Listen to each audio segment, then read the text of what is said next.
Art revision 0.1 में आपका स्वागत है। आज मैं आपको बताने जा रहा हूं ताम्रपाषाण युग से जुड़ी विशेष जानकारियां।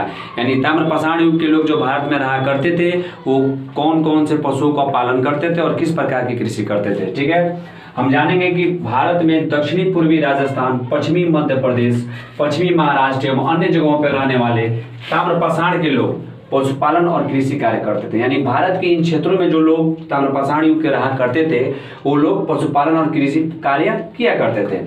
अब सवाल उठता है कि वो लोग किस प्रकार के पशुओं का पालन करते थे। तो बोलिएगा गाय, भेड़, बकरी, सुअर, भैंस, ये पालने के लिए रखा करते थे और शिकार के लिए उन्होंने हिरण का शिकार करना ज्यादा पसंद करते थे। यानी हमें ताम्रपाषाण युग के खुदाई के जरिए हमें यह मालूम हुआ है कि ताम्रपाषाण युग के लोग इन जानवरों को पालने के लिए रखा करते थे और इसे शिकार करने के लिए। अब सवाल उठता है कि जब उन्होंने शिकार पशुपालन कर लिया तो उन्होंने किस प्रकार की अनाज की उपज की।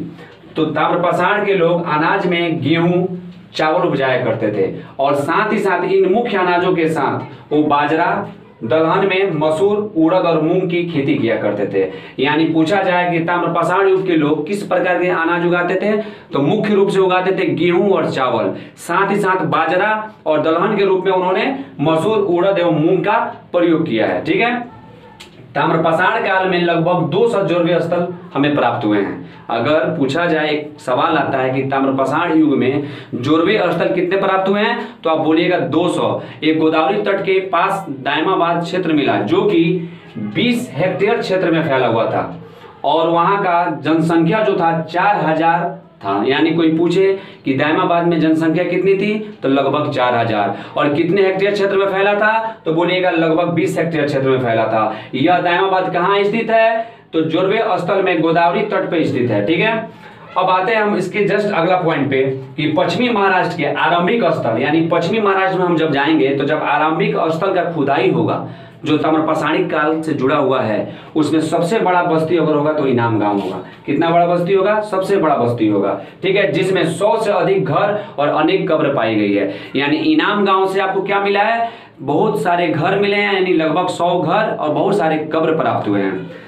अगले पॉइंट में हम ध्यान देते हैं कि महाराष्ट्र में मृतक की अस्थियों के कलश में रखकर, यानी महाराष्ट्र में जो था ताम्रपाषाणिक युग के लोग, महाराष्ट्र में जो लोग मर जाते थे उनको कलश में रखकर अपने फर्श के नीचे उत्तर और दक्षिण दिशा में दफनाते थे।